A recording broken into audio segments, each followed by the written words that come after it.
Anger in northern Nigeria, as a group of parents say as many as 100 of their daughters are still missing after a Boko Haram attack.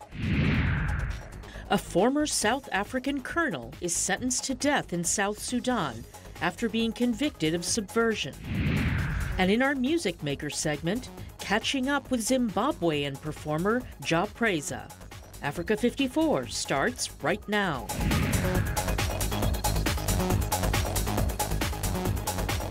Vincent McCory. This is Africa 54. We begin tonight in northern Nigeria, where a group of angry and concerned parents say as many as 100 of their daughters are still missing after an attack by the Boko Haram terrorist group. There have been conflicting reports over the number of girls accounted for and how many remain missing. Nigerian authorities often downplay similar incidents. Boko Haram abducted 276 girls from a boarding school in Chibok almost 4 years ago, and more than 100 of the girls are still missing. Boko Haram often uses kidnapping as a weapon of war, abducting thousands of women and young girls, in addition to boys and men of fighting age. Across the continent in East Africa, Rwandan police have confirmed Friday that at least 5 Congolese refugees were killed and 20 injured at a camp in Rwanda when a protest over cutting food rations turned violent. 7 policemen were also injured. Around 3,000 refugees had camped outside United Nations offices at the camp since Tuesday. On Thursday, police tried to disperse them using tear gas, according to a police spokesperson. The refugees from neighboring Democratic Republic of Congo had left their camp in Kaziba and walked 15 kilometers to Kirongi in western Rwanda to protest against a 25% cut implemented last month in rations provided by the United Nations Refugee Agency. The camp houses 17,000 Congolese.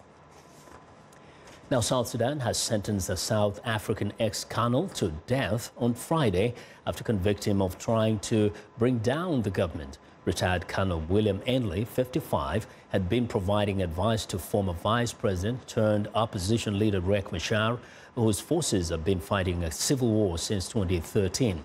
Sentencing him to hang, Judge Ledo Eminio Sequat said Ainley had 15 days to appeal. He was convicted of conspiracy, supplying weapons, espionage, waging an insurgency, sabotage, terrorism, and illegal entry into South Sudan. Now, defense lawyer Gadit Abelgar called the verdict a miscarriage of justice and says Ainley, who plans to appeal, was a political prisoner who should have been freed under December ceasefire agreement.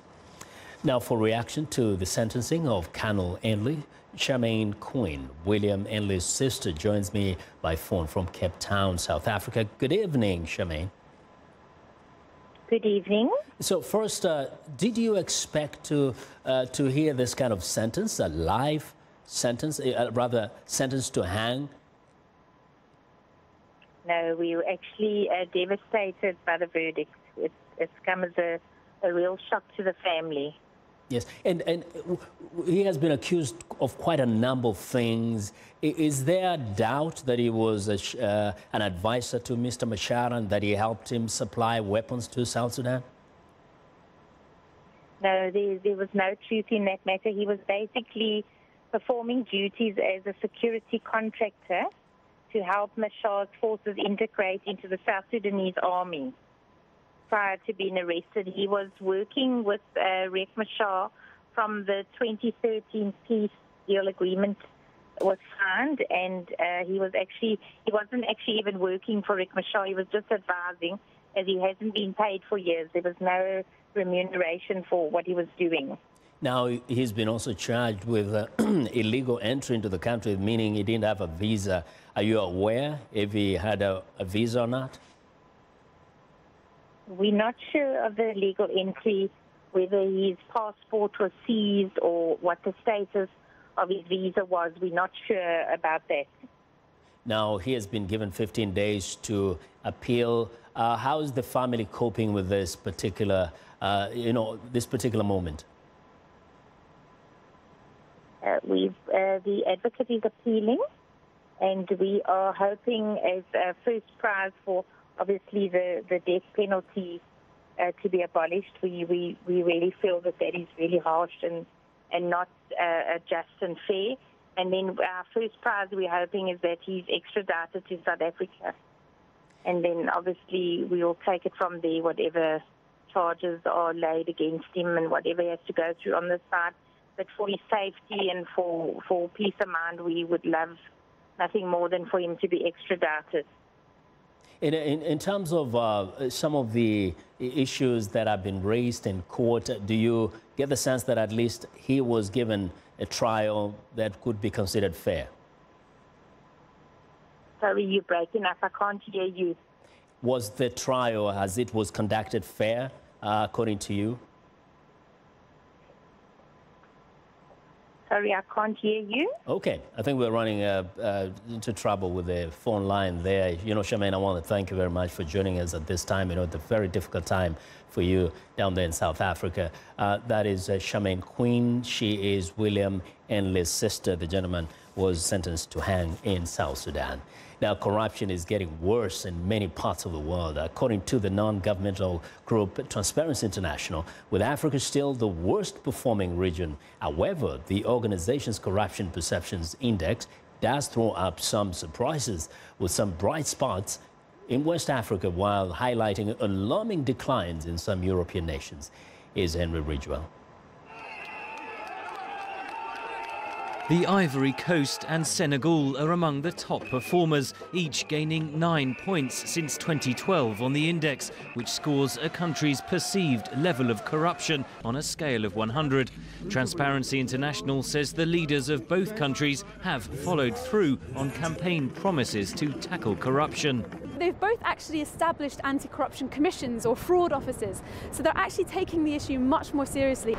Rwanda, Botswana and Mauritius are also praised in the report.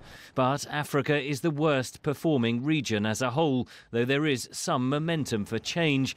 This year's theme for the African Union is winning the fight against corruption, a sustainable path to Africa's transformation. So we might see a bit of a delay. Maybe in 5 years' time we'll see some really great scores coming out of Africa, but there's a lot of work still to be done. Bottom of the index were countries racked by conflict and poverty: Syria, South Sudan and Somalia, which scored 14, 12 and 9 respectively. The Somali government insists it is tackling corruption. There are some stealing, some thievery, and there is some money wasted because of the nature of how the country is. Totally destroyed nation, a country that had no system for many years. In Europe, Hungary has seen one of the most dramatic falls, with a 10-point decline in the index during the past 6 years.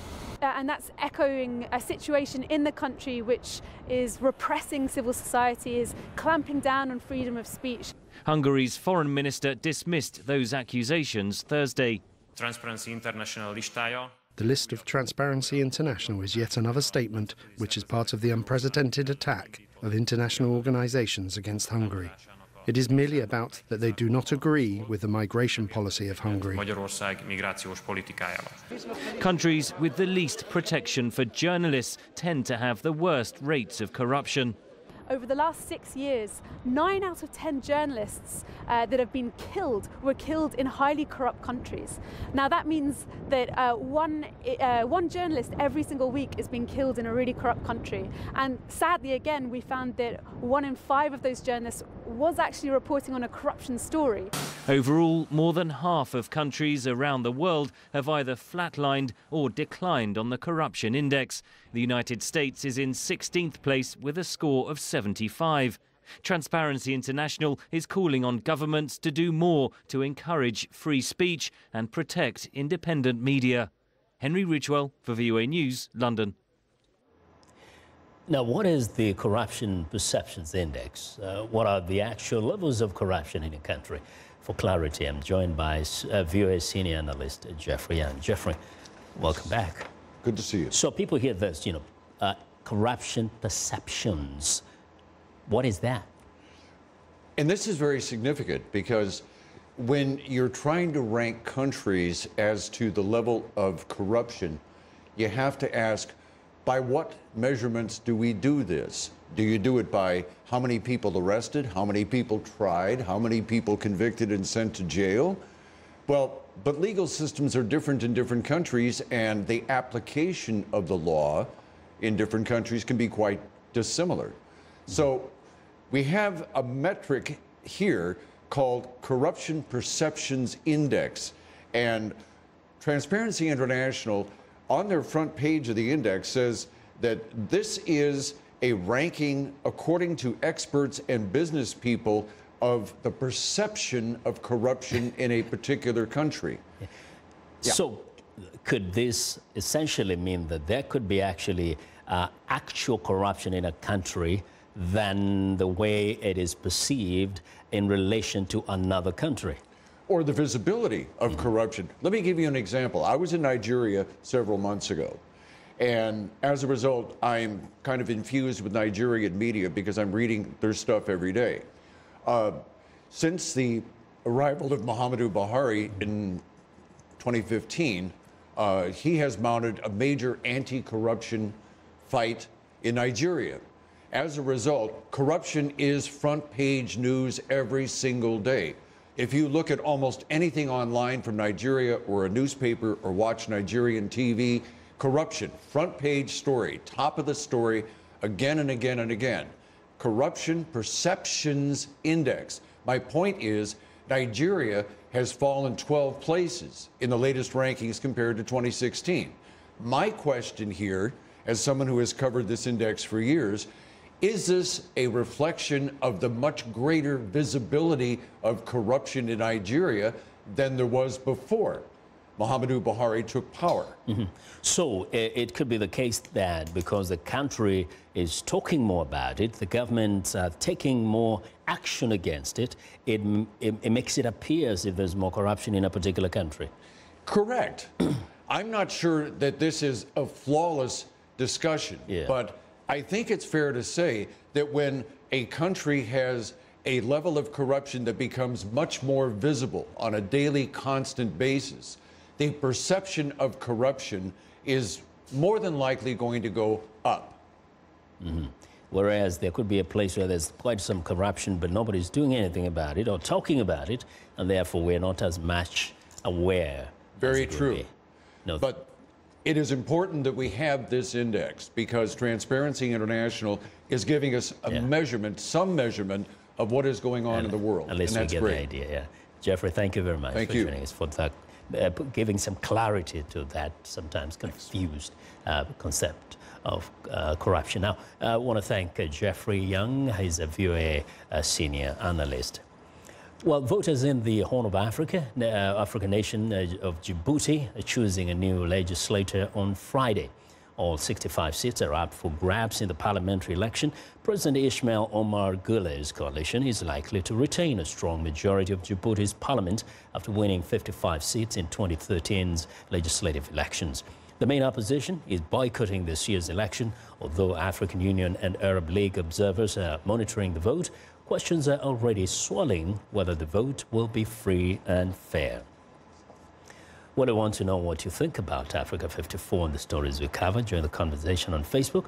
The address is Africa 54. We're also streaming our show live on Facebook, so check us out and share our show with your friends. Find me on Twitter at VOA Vince McCory. Coming up, former U.S. Assistant Secretary of State for African Affairs, Johnny Carson, weighs in on Secretary Tillerson's upcoming trip to the continent. Stay with us.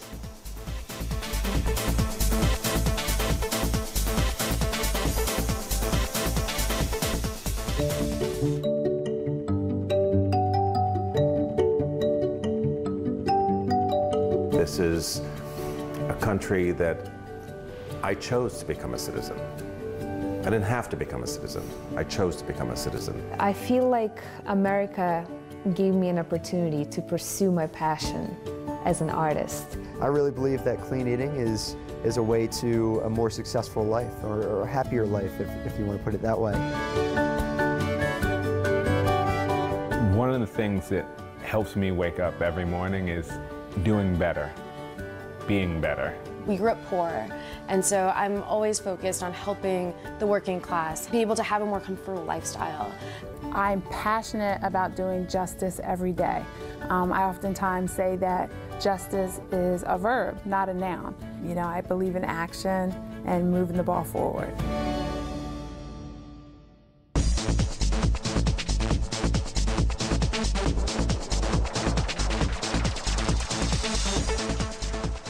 U.S. Secretary of State Rex Tillerson is planning a trip to Africa in March. In a recent interview with the Voice of America, former Assistant Secretary of State for African Affairs, Ambassador Johnny Carson, discussed U.S.-Africa relations, the upcoming trip by Secretary Tillerson, and what his message should be to African nations.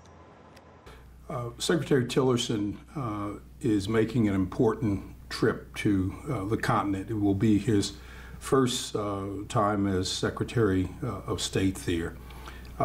This is an opportunity for him to reaffirm the strong ties and partnership that the United States has and continues to seek with Africa. It's an opportunity for the Secretary to tangibly express the U.S. commitment to continue to work with African nations to foster economic development and growth, to strengthen their democratic systems and rule of law, and to promote trade. Well, that was former Assistant Secretary of State for African Affairs, Ambassador Johnny Carson. Well, African-American moviegoers are flocking into theaters across the country to watch the latest installment in Marvel's cinematic universe, Black Panther. Now, the film featuring an African prince who becomes a superhero after his father's death shattered box office expectations, earning $242 million in its first 4 days. For many in the black community, the film has become an affirmation of pride in their African roots. Jesusa Oni has more on the blockbuster film. Since its debut, Black Panther has morphed into a cultural phenomenon, with fans dressing up in dashikis and various African prints for movie screenings. It's like a black prom at the movies.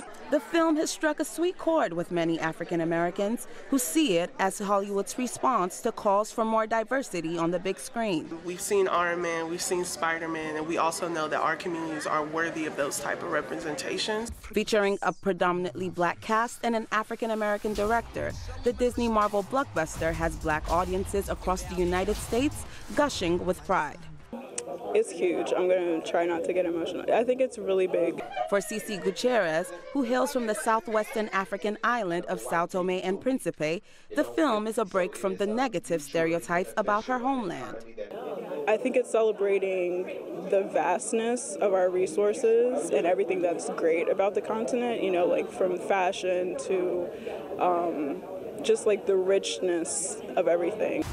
Set in the fictional nation of Wakanda, Black Panther depicts a rich and technologically advanced African civilization, completely untouched by Western colonization. It's the subject of conversations like this one, held at a theater in the nation's capital. I talked to a lot of people last night after we saw it, and there were a lot of times that people said they felt like they wanted to cry.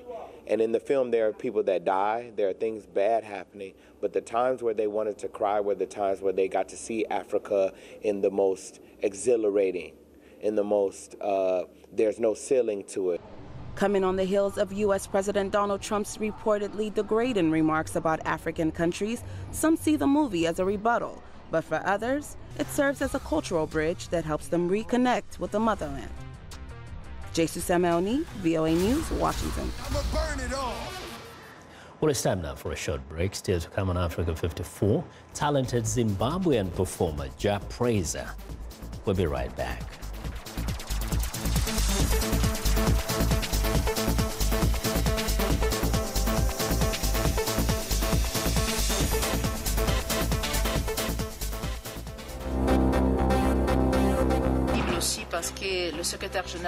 In Belgium, European and world leaders meet in Brussels for an international conference on problems in the Sahel region.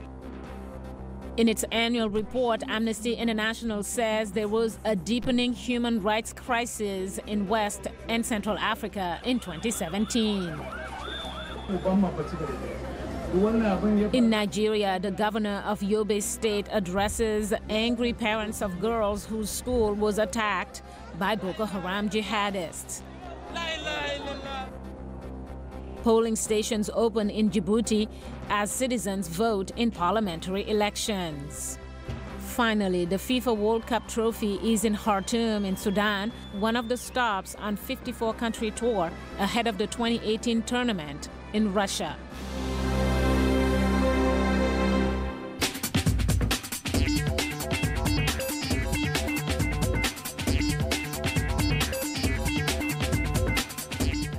Welcome back to Africa 54, and here's what's trending. Snap lost about $1.5 billion in market value on Thursday following social media influencer Kylie Jenner's tweet criticizing his Snapchat redesign. So does anyone else now not open Snapchat anymore, or is it just me? Oh, this is so sad. Well, Jenner posted that tweet on her account on Wednesday. Shares of Snap dropped more than 6% Thursday morning, leading many analysts to believe it was due to Jenner's post. Earlier this week, Snap promised to roll out a new update in the coming weeks that will bring some changes to the Friends and Discover section in the app. Well, next up, it may sound like science fiction, but British scientists have found a way to levitate ants and tiny objects using the power of sound. Researchers at the University of Bristol have created an acoustic tractor beam that traps objects in a ever-spinning vortex of audio waves. Over 250 tiny loudspeakers generate ultrasound that's too high-pitched for the human ear to detect. And at 170 decibels, it's also much louder than a jet engine. This noise is powerful enough to lift and maneuver an object with quickly changing acoustic vortices, which are like tornadoes of sound with a silent core. Engineers believe the technology could have useful applications in factory production lines. Well, and finally, in Pakistan, men are getting more dapper. These men are having some me time at the salon. Massages, waxing, beard trimming, it's all on the menu for those in search of their inner metrosexual. Pakistan's middle class is growing and incomes are rising. There is more money to spend and a selfie culture ready to document it. Customers here fork out at least $12 per visit, more than 5 times the amount spent at a traditional barber shop. And that's what's trending today.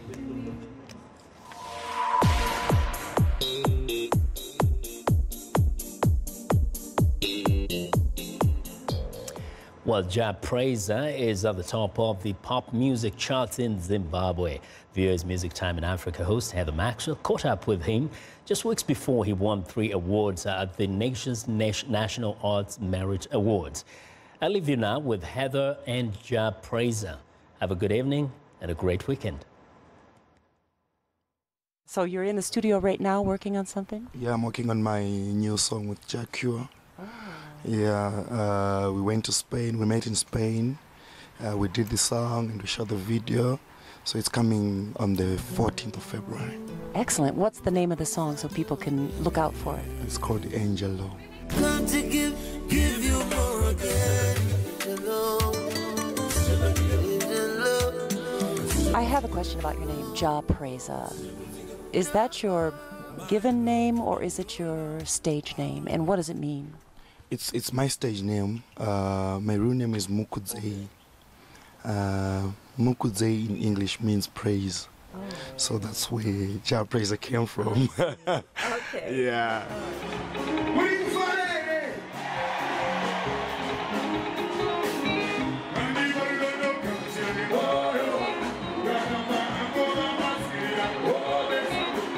Why the military clothes on stage? I always wanted to be a soldier. It was one of my big dreams. So what happened? Music just found success quicker? Yeah, exactly. I started doing music. I actually applied to go to the military training, and that's when I started doing music. So they actually invited me to go for training, but I was already doing shows then. So yeah, I then just decided to concentrate on my music. Yeah, but still, I think I'm living both dreams now because I'm now the Zimbabwe Defense Forces ambassador.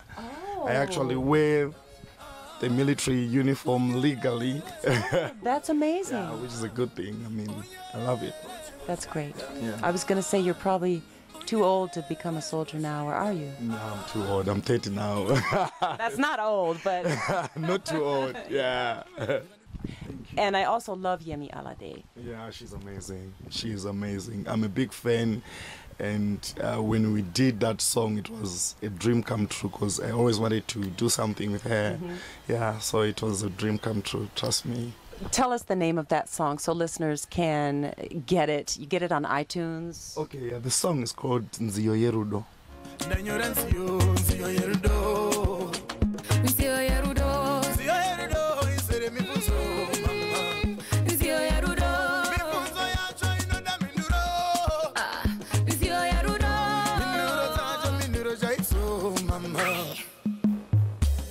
Unogona kudzidzisa vana vangu rurimi rwamai hausombo venga mai vangu kana hama dzangu unogona kudzidzisa vana vangu rurimi rwamai hausombo venga mai vangu kana hama dzangu anonzi Yemi Alade nengo munzira oparedio anonzi Yemi Alade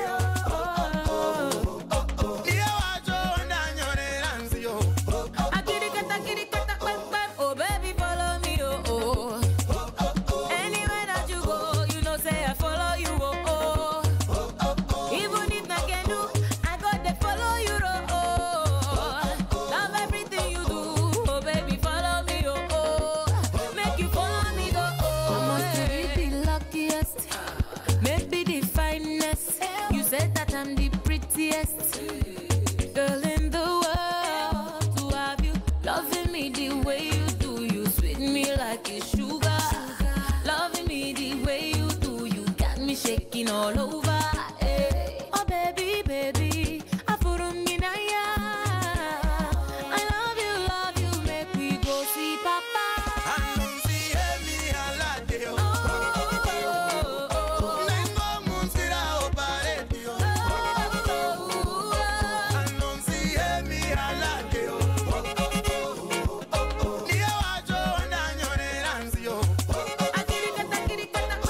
Oh baby, follow me, oh oh. Anywhere that you go, you know say I follow you, oh oh. Even if I can do, I got to follow you, oh oh. Love everything you do, oh baby, follow me, oh oh.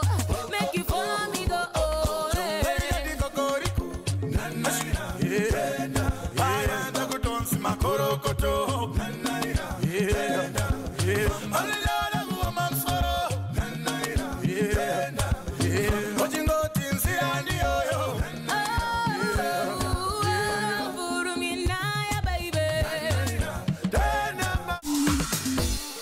Welcome to English in a Minute.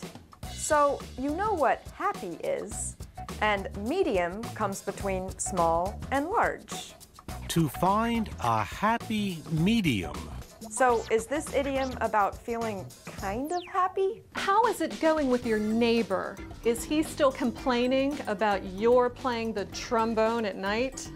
He was, but it's fine now. How did you guys work it